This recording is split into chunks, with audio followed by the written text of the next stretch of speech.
Anggi Anggraini, pengantin baru asal Bogor, Jawa Barat ternyata kabur ke Jakarta untuk menemui mantan kekasihnya Adriaman Lase. Fakta ini terungkap setelah Adriaman dipertemukan dengan suami sah Anggi, Fahmi Husaini, di Polsek Rancabungur pada Sabtu 8 Juli lalu. Kepada polisi, Adriaman bercerita bahwa dirinya membawa Anggi ke kampung halamannya di Medan, Sumatera Utara. Saat itu ia mengaku tak tahu jika Anggi sudah menikah dengan Fahmi. Namun, kepulangan Adriaman ke Medan justru membuatnya semakin bingung. Pasalnya, ia tak punya uang untuk membiayai hidup Anggi Anggraini. Akhirnya, Adriaman memutuskan untuk merantau lagi ke Jakarta. Di saat yang bersamaan, orang tua Anggi sudah mencari-cari anaknya dan meminta segera pulang.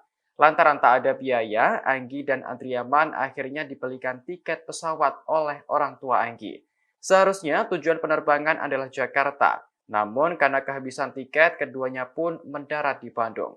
Adapun kasus kaburnya Anggi tersebut menjadi viral di media sosial.